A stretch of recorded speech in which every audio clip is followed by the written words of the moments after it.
Hello students, first class enjoying students and my dear friend teachers.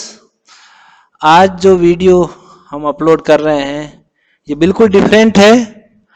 आज हम क्या करने वाले हैं, आज हम पीसा का जो पेपर जेएनवी के लिए आया है creative and critical thinking practice का सीबीएसई की वेबसाइट से इसको सोल्व करने की कोशिश करेंगे। मैं ये तो नहीं कहता कि मैं 100% इसमें करेक्ट आंसर आपको बताऊंगा, लेकिन मैं आपको बिल्कुल ये वादा कर सकता हूं कि आपको बेस्ट आंसर्स जो पॉसिबल है वो आपको मिलेंगे। बहुत बढ़िया है, आप लोग बहुत अच्छा और क्रिएटिव वीडियो देखने वाले हैं आज, बिल्कुल डिफरेंट। और बच्चों जितनी पीसा के आप प्रैक्टिस करेंगे आपके दिमाग की खिड़कियां भी खुलेगी, निश्चित रूप से आपको अच्छे से अच्छा करने की इच्छा भी जागृत होगी।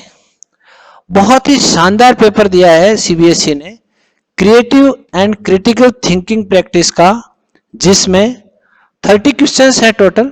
आगे हम पढ़ते हैं इसको, जैसे जैसे देखते हैं।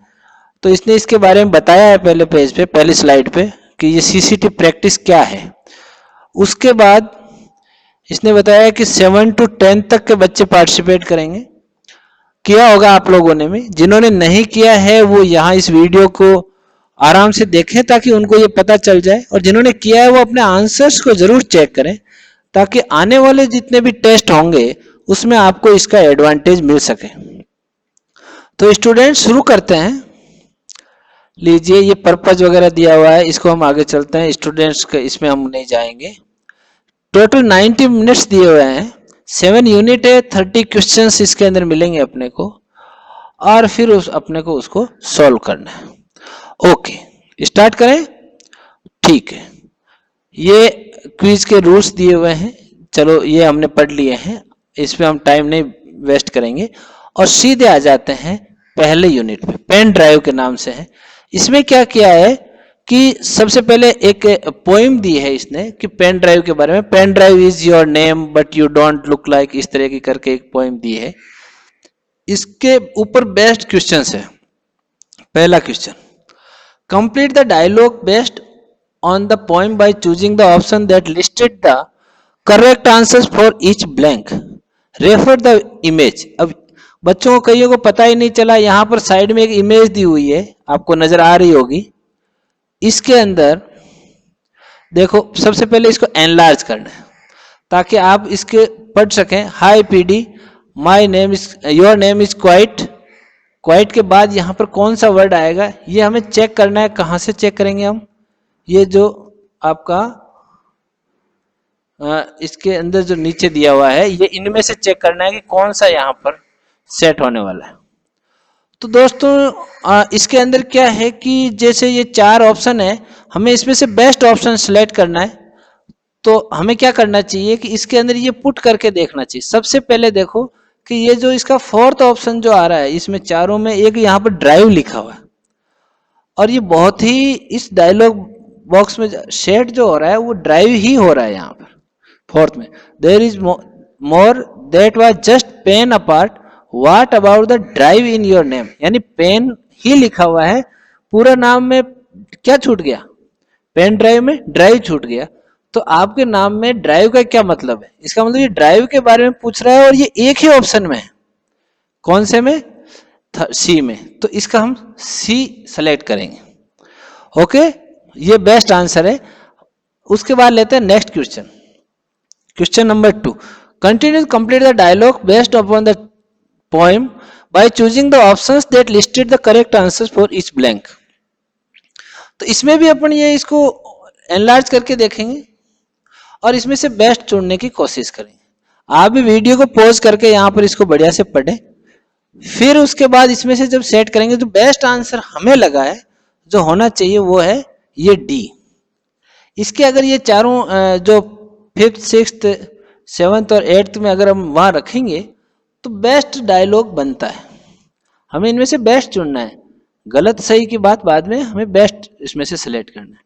इसी प्रकार ये 3rd क्वेश्चन है, complete the dialogues based on the poem by choosing the options that listed the correct answers for each blank.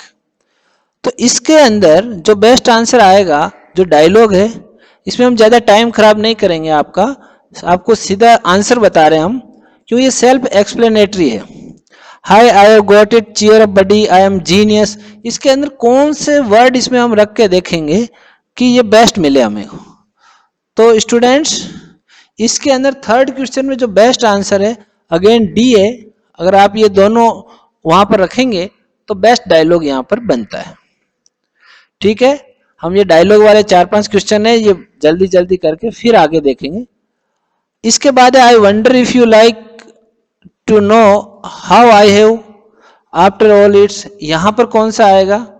तो यहां पर इन चारों में से अगर हमें को सेलेक्ट करना हो तो पोएम में एक ही नाम ये लेटेस्ट क्रिएशन है, बाकी ये एक भी यहां पर इनमें से माय लेटेस्ट सबमिशन ये है ही नहीं, तो इसमें तो एक ही ऑप्शन बनता है, तो ये हमें सेलेक्ट करना चाहिए।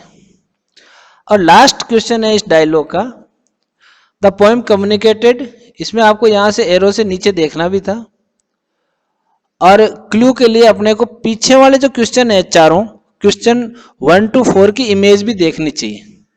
लेकिन फिलहाल हम क्या कर रहे हैं, इसको ओपन कर रहे हैं। इसके अंदर पोइट्स मोनोलॉग दिया हुआ है और पेन ड्राइव प्रोबेबल फीलिंग दी हुई है कि भाई क्या बोलने पर उसको कैसा फील हो रहा है। तो इसमें जब हम सेलेक्ट कर रहे हैं तो मैं आपको सही आंसर ही बता रहा हूं पहले, और 5th क्वेश्चन में सही आंसर है ए। ए का मतलब हुआ कि फर्स्ट में 7th मैच कर रहा है और सेकंड में 5th मैच कर रहा है। तो एक बार फिर से हम इस इमेज में जाते हैं, देखो फर्स्ट में 7th, यानी you hardly look like a pen, जैसे ही वो उसको कहता है पेन ड्राइव को कि तुम तो बड़ी मुश्किल से पेन जैसे लगते हो, तो ये जो चीज है उसमें जो बोल रहा है पोएट, इसमें वो कंफ्यूज है और टंग टाइड भी है। वो ये कहने में झिझक भी रहा है, यार तुम पेन ड्राइव नाम है लेकिन पेन जैसे लग नहीं रहे हो। तो इसमें किस तरह की फीलिंग है, समझ में आया आपको? इसी तरह सेकंड आपका 5th से हो रहा है कैसे, the popularity you have isn't fair, यानी जो आपने पॉपुलरिटी हासिल की है वो ठीक नहीं है, हमें ठीक नहीं लगी। क्या है क्या? यानी वो उदास है उस पॉपुलरिटी को लेके और वो परेशान भी है, इसीलिए इसको ट्रबल्ड एंड शेड के साथ सेट किया। तो इस तरह हम मैचिंग बनाएंगे तो हमें जो बेस्ट आंसर मिलेगा वो होगा ए, राइट।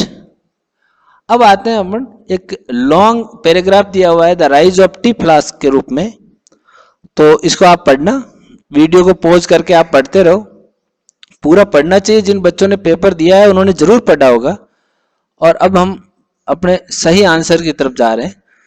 सीबीएसई ने जिसे सही आंसर माना है हम उधर ही जा रहे हैं। Question number 6, peeping hot usually refers to food or drinks that are extremely hot when served. This phrase in the sentence, the online chai ordering business has turned piping hot means, इसका मतलब क्या है? इसका मतलब है कि ये बहुत ही पॉपुलर हो चुकी है और सक्सेसफुल भी हो चुकी है, इसलिए ऑनलाइन ऑर्डर करके भी लोग ऐसा कर रहे हैं। Next question, according to the article the cardboard flask help in distinguishing business by, तो इसमें सही आंसर है बी आंसर में क्या लिखा है, making delivery of online orders for the hot beverage possible. ठीक है, इन चारों में से जो बेस्ट आंसर है वो ये है। आप जब पैराग्राफ पढ़ोगे तो इसमें से आराम से आपको सही आंसर मिल सकता है। Complete the following about the journey of the cardboard flask creation according to Amulya Singh, ये नाम दिया है, इसके हिसाब से क्या है। तो एक तो इसके अंदर क्या दिया है कि ये आपको यहाँ पर reaction rejected, I have traditional flask to deliver tea, या यहाँ से इसमें क्या रिएक्शन होगा, कौन सा नॉट विजिबल होगा, इन सबको अगर अपन देखें तो इसमें आंसर निकल कर आता है, आंसर आता है D, cleaning was a burden. यानी फर्स्ट में जो वो क्यों, क्या रिएक्शन होगा, अगर हम इसमें देखो वापस इसको एनलार्ज करके मैं आपको बताता हूँ। ट्रेडिशनल फ्लास्क डिलीवर है तो पहला रिएक्शन क्या होगा इसके अंदर कि मुझे साफ करने में बड़ी कठिनाई होती है, वो एक परेशानी है। Reached out the global manufacturers of the cardboard flask to create for them, यानी सब जगह ग्लोबल मैन्युफैक्चरर से भी उसकी पहुंच बढ़ जाती है। तो ये इसका जो डी ऑप्शन है ये सबसे करेक्ट है। 9th क्वेश्चन जो है तो क्वेश्चन नंबर 9 है, pick the options that uses spill over the in the same way as spilling over has been used in the text. तो इसके अंदर जो 5 ऑप्शन दिए हुए हैं इनमें से कौन से 3 करेक्ट है, और जो इसको एक्सप्लेन करते हैं spill over in the same way as spilling over, तो इसको क्लियर करता है ये बी, फर्स्ट, सेकंड और फोर्थ। फर्स्ट का मतलब there is no point allowing emotions to spill over, और सेकंड में आपका दिया I try not to let my homework assignment spill over into my leisure time, और फोर्थ में the class arguments can spill over into the world outside school if they aren't resolved. तो इसके अंदर B सबसे best answer होगा। अगर हम 10th question लें तो the article refers to the cafe chain and a retail chain, chain here refers to, तो चेन यहाँ किसको एक्सप्लेन करती है, a series of same type of outlets. यानी आप चेन किसको बोलेंगे कि सारे आउटलेट्स एक टाइप के हों और बिल्कुल उनकी एक सीरीज हो, वो आपस में जुड़े हुए हों, तो उसको हम क्या बोलेंगे, चेन। तो चेन का यहाँ मीनिंग ये सी करेक्ट आंसर है। बाकी ये जो तीनों हैं ये बेस्ट आंसर्स इसके नहीं हो सकते। तो इस प्रकार ये इंग्लिश का जो आपका पेपर है वो यहाँ पर कंप्लीट होता है। तो अब हम शुरू कर रहे हैं मैथमेटिक्स का पार्ट जो है, ant off the walk, ant on the walk. Okay, तो इसके अंदर आपको क्या है कि कुछ एक सिचुएशन दी हुई है जिसके अंदर डायग्राम दिया हुआ है कि भाई आंट कैसे चलेगी। उसके 2 स्टेप हैं, पहला है मूव 1 यूनिट फॉरवर्ड, और उसके बाद उसको एंटी क्लॉकवाइज टर्न होना है किसी भी एक एंगल पे, और वो एंगल 1800 से कम होना चाहिए। साथ ही ये पॉलीगन के जो दोनों फॉर्मूले हैं आप लोग जानते हो कि sum of all the exterior angles for any polygon that is equal to 360 degree, और एक्सटीरियर एंगल निकालने के लिए हम क्या करते हैं, 360 को डिवाइड करते हैं नंबर ऑफ साइड से, इसी को हम यूज करेंगे। तो जो ये फर्स्ट है देखो इसके अंदर क्या लिखा है, the ant repeats the 2 steps 7 times going around the polygon until it reaches its starting position. The ant makes one complete revolution 360 degree to draw its regular 7-sided polygon. तो 7-sided है तो n हो गई 7, तो इसको हम जब 360 से डिवाइड करेंगे 7 से तो आपको जो एक्सटीरियर एंगल है वो मिल जाएगा आपको a, जो कि यहाँ इस फिगर में दिया हुआ है। आप इसको एनलार्ज करके भी देख सकते हैं कि a कहाँ पर है, एक्सटीरियर एंगल है या इंटीरियर एंगल। तो यहाँ एक्सटीरियर एंगल है तो 360 से 7 को डिवाइड करेंगे, हमें आंसर मिलेगा 51.4 डिग्री। करेक्ट डिवाइड करना है क्योंकि सारे ऑप्शंस लगभग सेम है, आपको अगर थोड़ी सी भी मिस्टेक हो गई तो आपको दूसरा आंसर मिल जाएगा। क्वेश्चन नंबर 12 ले रहे हैं, the ant draws a regular n sided polygon, choose the correct relation between a and n. तो वही फॉर्मूला जो हमने लिया था, a is equal to 360 upon n, तो ये यहाँ पर इसको मल्टीप्लीकेशन में चला जाएगा n, तो ये आ जाएगा n into a is equal to 360 degree. तो इसमें हम ज्यादा एक्सप्लेन नहीं करेंगे। क्वेश्चन नंबर 13 लेते हैं, ये बहुत ही इंपॉर्टेंट और उलझा हुआ सवाल है। The diagram shows how the ant draws a 7 pointed star. तो ये 7 पॉइंटेड स्टार कैसे बनाया, इसकी प्रोसेस बताइए। तो आप वीडियो को पॉज करके यहाँ पर देख सकते हैं कि ये कैसे बनाइए, और उसके बाद इससे रिलेटेड एक क्वेश्चन दिया है इसने, क्वेश्चन नंबर 13 यहाँ पर, to draw a 7 pointed star the ant must repeat the 2 steps 7 times as shown in the diagram. In doing so the ant makes 2 complete revolutions. Okay, तो अब क्या करना है हमें कि ये जो 7 पॉइंटेड बनाया तो इसमें एंगल कितना आएगा a। तो एंगल देखने के लिए हमें वापस इस फिगर को देखना पड़ेगा कि इसमें जो ये आप अगर ये जो ट्राइंगल बने हुए हैं कॉर्नर्स पे, अगर इसको अगर आप रिमूव कर देते हो तो अंदर जो बनेगा वो हेप्टागन बनेगा, और उसे बोलेंगे हम रेगुलर हेप्टागन। तो ये रेगुलर हेप्टागन बनेगा अगर हम इस ट्राइंगल्स को रिमूव कर देते। तो इसका जो एक्सटीरियर एंगल है ये हम फाइंड आउट कर लेंगे। एक्सटीरियर एंगल कितना होगा, 360 अपॉन 7, जैसा कि फॉर्मूले में दिया हुआ है। तो ये एंगल जो है ये 360 अपॉन 7 हो जाएगा, जो कि इस बाहर वाले ट्राइंगल के लिए इंटीरियर एंगल है। ये इधर वाला जो एंगल है ये इंटीरियर एंगल भी 360 अपॉन 7 हो जाएगा, और इन दोनों को ऐड करेंगे तो इस ट्राइंगल का एक्सटीरियर एंगल निकलेगा, वो यहाँ पर आपको जो कि ए दिया हुआ है इसको मेजर करना है। तो 360 अपॉन 7 प्लस 360 अपॉन 7, इसको हम जब कैलकुलेशन करेंगे तो अपना आंसर मिलेगा आपको 102.9 degree, and that is correct answer. तो इसको आप बड़े ध्यान से देखें क्योंकि ये क्वेश्चन बड़ा डिफिकल्ट है। यहाँ अब ऑर्गेनाइजिंग पार्टी से संबंधित क्वेश्चन है, आपको भी अच्छा लग रहा होगा। अब देखो ये क्वेश्चन दिया है कि Tariq wants to buy some orange juice, he visits a nearby departmental store which has following offers. इसमें 3 ऑफर दिए हुए हैं, 1 लीटर कार्टून इतने रुपए का, 2 लीटर इतने का, और जो पैक ऑफ 1 लीटर कार्टून है ये 256 का। अब 5 लीटर उसको ऑरेंज जूस खरीदना है, तो उसको किस तरह इसको मैनेज करे, कौन सा ऑफर वो किस तरह एक्सेप्ट करे, इनमें आपको क्या करना है, ये चारों ऑप्शन की कैलकुलेशन करनी है कि इसकी कॉस्ट क्या आती है, और जो कॉस्ट जो आती है वो आपको कैलकुलेट करके बतानी है। तो इसके अंदर मिनिमम जो कॉस्ट होगी वो उसको लेनी चाहिए। तो मिनिमम कॉस्ट आती है बी में, इसमें 315 रुपये आती है, बाकी में इससे ज़्यादा आएगी, तो इसको भी हम करेक्ट मानेंगे। अब ये 15th क्वेश्चन है, Tariq loves lemonade, so he picks up two different bottles P and Q of lemonade. Bottle P contains 1.5 litre of lemonade, और बॉटल Q में कितना है ये आपको निकालनी है। तो अभी अभी हमने जैसे किया था, तो उस अगर रेशियो के हिसाब से देखें कि यहाँ पर ये देखो, इसने जिस रेशियो में इसको मिलाया है, इसको अगर हम देखेंगे तो ये 1.5 लीटर जो है, इसके अंदर Q जो है वो 1/3 ज्यादा है, इसको 1/3 ज्यादा है, तो इसका मतलब 4/3 हो गया, 1 + 1/3। जब 4/3 को 1.5 से मल्टीप्लाई करेंगे तो 2 लीटर आ जाएगा, तो इसका सही आंसर है 2 लीटर्स। 16th क्वेश्चन है, Tariq makes a fruit punch, he mixed 500 ml of orange, 200 ml of pineapple और 1 litre of lemon, then the ratio of orange juice. इनका सबका रेशियो निकालना है आपको। तो रेशियो निकालने के लिए आप क्या करेंगे, इनको 500 रेज टू 200 रेज टू 1 लीटर का 1000 ml हो गया, इनको जब करेंगे तो 5 रेज टू 2 रेज टू 10। बहुत सिंपल है ये तो। अब 17th क्वेश्चन है, इसमें क्या कह रहा है कि he likes the fruit punch and decide to serve it to everyone in the party. If he uses 2 liters of orange juice, then the total quantity of fruit punch will be. तो ये 2 litre जो orange juice है, तो total कितना बनेगा, तो इसी ratio को काम में लेना जो हमने प्रीवियस क्वेश्चन में किया है 5:2। तो इसमें कितना हो जाता है, ये 17 हो जाता है टोटल। अगर 5 ऑरेंज है तो टोटल 17 होगा। तो आपको इसी से यूनिट रूल लगाना है और आपको बताना है कि ये कितना होगा।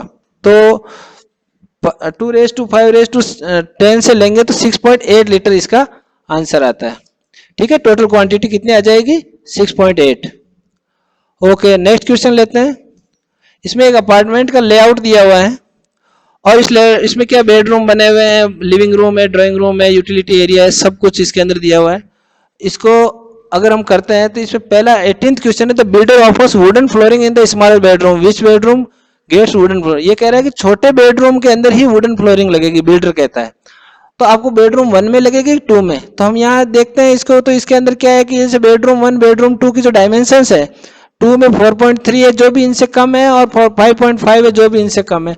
तो इसमें किसी कैलकुलेशन की जरूरत नहीं है, सिंपल सी बात है कि बेडरूम 2 छोटा हो गया तो इसी में वुडन फ्लोरिंग लगेगी। तो इसका सही आंसर हो गया बेडरूम 2। जो क्वेश्चन नंबर 19 है, given that 1.5 centimetre on the floor plan is equivalent to 3 metre on the actual dimension, then the scale of this floor plan is. तो इसमें जब हम करेंगे, इसको स्केल को लेंगे तो ये इसको सेंटीमीटर में चेंज करेंगे, तो 1.5 सेंटीमीटर ये 300 सेंटीमीटर हो गया। तो इसको जब हम कैंसिल आउट करेंगे तो 1:200। तो मैथमेटिक्स का लास्ट क्वेश्चन लेते हैं। If the width of the door of the living room is 0.5 centimetre on the floor plan, its actual length in the metre is. तो मीटर में निकालनी है, तो इसको मल्टीप्लाई करेंगे 200 से, भी पिछले क्वेश्चन में हमने किया था। तो इसी रेशियो को काम में लेते हैं, अगर हम मल्टीप्लाई करते हैं 200 से, तो इसका जो आंसर आएगा 150 सेंटीमीटर आ जाएगा, और इसको मीटर में चेंज करेंगे तो 1.5 सेंटीमीटर। तो इस प्रकार ये मैथमेटिक्स का भी यहाँ पर कंप्लीट हो जाता है। अब आते हैं हम साइंस पार्ट में। जो साइंस वाला पार्ट है उसके अंदर क्या है कि आपको सबसे पहले फैब्रिक्स के बारे में बताया, पॉलिस्टर के बारे में बताया। इसको आप वीडियो को पॉज करके आराम से देख लें, इसको पढ़ लें जिन बच्चों का नहीं पढ़ा हुआ है। जिन बच्चों का पढ़ा हुआ है वो सीधे क्वेश्चन पे आ जाएं। Samish mother buy polycotton, a blend of polyester and cotton, curtains for home, but make sure that he the clothes that Sameer wears are cotton. वो चाहती है कि कर्टेन के लिए तो पॉलिस्टर का हो, लेकिन जो समीर पहने वो कॉटन पहने। ऐसा क्यों सोचती है वो, और ऐसा सोचने के पीछे क्या रीजन है, ये आपको बताना है। तो इसके लिए क्या क्या रीजन हो सकते हैं, ये 5 रीजन दिए हुए हैं। पहला रीजन है कॉटन रिंकल्स इजीली, कॉटन में सिकुड़न जल्दी ज्यादा होती है, और भी कई तरह के ये रीजन दिए हुए, आप पढ़ें। इसका सही आंसर होगा बी, फर्स्ट, थर्ड और फिफ्थ। फर्स्ट में कॉटन रिंकल्स होती है, इसलिए हम उसको उसके रूप में काम में नहीं लिख सकते, कर्टेन के रूप में।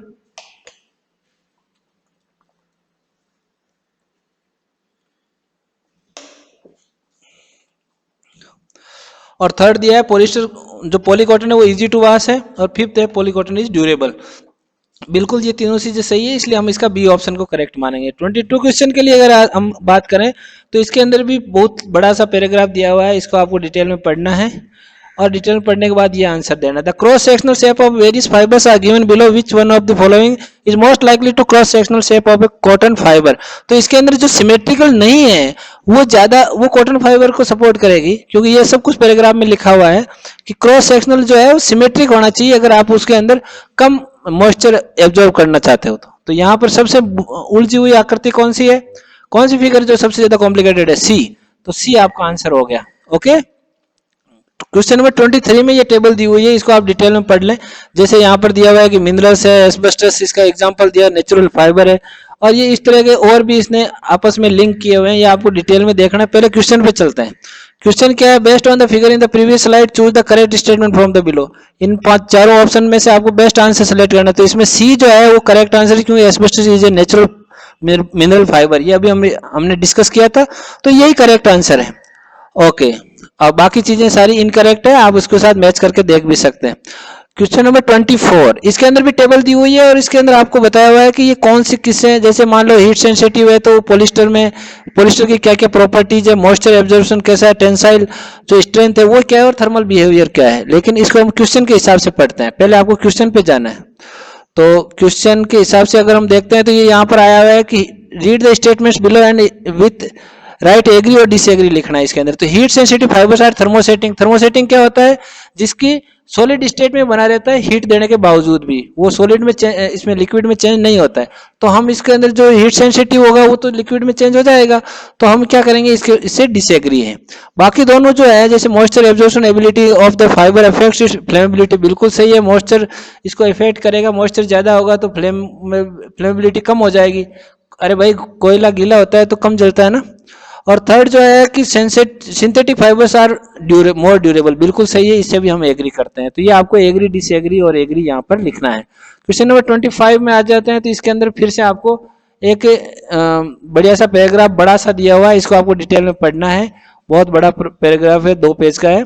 अब 25 में क्या लिखा है, इसके अंदर जितने भी ऑप्शन है वो सब में यस आएगा, लास्ट वाले को छोड़ के। The material can be washed without being damage, इसके अंदर यस आएगा। The material can be raped around objects without being damage, इसमें भी यस आएगा। The material can be crushed without being damage, इसमें भी यस आएगा। लेकिन the material can be mass produce cheaply, इसमें यस नहीं आएगा, क्योंकि हमेशा ऐसा नहीं होता है कि अपन मास प्रोड्यूस करें और आपका जो मटेरियल बना है वो चीप ही हो, है ना। तो ये हमेशा नहीं होता, इसलिए इसके अंदर क्या आएगा, नो आएगा। ओके, अब आते हैं हम थर्मोमीटर्स पे। एक बहुत बढ़िया सा इसके अंदर सिचुएशन दी हुई है, एक्सपेरिमेंट के बारे में एक्सप्लेन किया हुआ है। फिलो ने जो थर्मोस्कोप बनाया था, इसके अंदर पानी और इधर इस जो इसकी मेटल मोब है, इसको अगर अपन हीट में रखें, यानी सनलाइट में रखें या चाहे फायर में रखें, चाहे इसको शेडो में रखें, तो इसका जो अगर हम चेंज करें टेम्परेचर, तो क्या इफेक्ट आता है उधर उस वाटर लेवल में, इसके ऊपर आपको एक बढ़िया सा एक्सपेरिमेंट करके बताया हुआ है। और इस एक्सपेरिमेंट के जो फाइंडिंग्स है वो आपको डिटेल में दी हुई है। अब आते हैं हम क्वेश्चन पे। Question number 26, according to his observation which of the following option would be correct. तो इसके अंदर हम जब पढ़ेंगे तो ये बी जो ऑप्शन है वो क्या कहता है कि there is an inverse relationship between the rise of water in the tube in the heating to the heating of the lead sphere, यानी जब जो राइज होता है वाटर वो उल्टा होता है। जैसे हीट बढ़ती है तो राइज नहीं होता है, वो डाउन होता है, लोअर होता है, और जब राइज होता है तो हीट डाउन होती है। तो इसके लिए इनवर्स रिलेशनशिप दोनों में है। ये आप इसको पैराग्राफ को पढ़ोगे तो क्लियर हो जाएगा। सेकंड है, based on the information given in the experimental setup of Philo as shown below which is the following options would be true, इसमें से कौन कौन से सही होंगे। तो इसके अंदर सही आंसर ये सी है, क्योंकि फर्स्ट और सेकंड तो दोनों साथ में हो नहीं सकते, क्योंकि फर्स्ट में दिखा है this is not a thermometer और सेकंड में लिखा है yes it is a thermometer, तो दोनों एक साथ करेक्ट नहीं हो सकते। और इसको अगर हम मैच करें तो इसका फोर्थ जो है वो करेक्ट है, तो सेकंड के साथ फोर्थ हो गया, राइट। तो ये एक ही ऑप्शन बनता है अपना सी। क्वेश्चन नंबर 28 में क्या दिया है कि दोनों के अंदर फ्रीजिंग पॉइंट वगैरह दिया है, दोनों को स्केल को मैच करके दिखाया, फ़ारेनहाइट और सेंटीग्रेड को। ये भी आपने क्लास 9th में पढ़ेंगे। वैसे आप इसको जो छोटी क्लास के बच्चे भी समझ सकते हैं, लेकिन उनके लिए थोड़ा सा ये हेवी हो जाएगा। अब देखो क्वेश्चन नंबर 28 में choose from the following the correct option for the statement and reason. तो स्टेटमेंट क्या है, इसके अंदर the special process like freezing of water, boiling of water etcetera are marked in the figure for both the scales. और इसका reason दिया है this makes us aware of a mathematical relationship between the two temperature scales.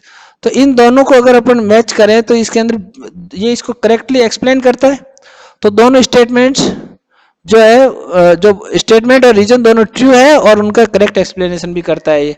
तो इसके लिए आपको answer मिलेगा B. भाई ये इसको एक्सप्लेन करता है ना कि भाई freezing of water, boiling of water etcetera are, ये इसके अंदर स्केल में दिए हुए हैं और इसके कारण मैथमेटिकल रिलेशनशिप हम आसानी से एस्टेब्लिश कर सकते हैं। ओके, क्वेश्चन नंबर 29, दो क्वेश्चन और बचे हुए हैं। Best of the figures we can make a table. इसके अंदर एक फिगर बनी हुई है, इसको आपको एनलार्ज करके देखना है। इसके अंदर दोनों फ़ारेनहाइट और सेल्सियस स्केल दी हुई है, आपने देख लिया होगा इसको। और जिन्होंने नहीं देखा, इसके अंदर क्या है कि ये पूछ रहा है कि कौन सा करेक्ट आंसर है, कौन सा रिलेशनशिप करेक्ट है। तो ये तो फेमस फॉर्मूला है C/5 F-32/9। इसके अंदर अगर हम ये वैल्यू रखेंगे दोनों की तो ये मैच भी करती है, इसको सेटिस्फाई करता है। जैसे 212 की जगह 100 डिग्री रखेंगे इसके पैरेलल में सेल्सियस में, तो ये आपको बिल्कुल एग्जैक्टली इसको सेटिस्फाई करेगा। तो इसका बी ऑप्शन सही है। Last question, the absolute scale of the temperature in kelvin, water freezes at 273। Water freeze कहाँ पर होता है 273 पर, यानी ये 0 डिग्री सेल्सियस है। और बॉयल कहाँ होता है 373, यानी ये 100 डिग्री सेल्सियस है। तो अब आपको बताना है 40 डिग्री सेल्सियस पे केल्विन स्केल में टेम्परेचर क्या होगा। तो 40 डिग्री पे क्या होगा, इसको ऐड कर लेंगे 273 में, तो ये आ जाएगा 313। ओके, तो ये आ गया आपका, ये आंसर हो गया। तो बिल्कुल आपको बहुत बहुत धन्यवाद, आपने इतनी देर से सुना। और नेक्स्ट जो पीसा का पेपर आएगा उसके लिए आपकी अच्छी सी तैयारी हो गई होगी। इसके लिए थैंक यू वेरी मच।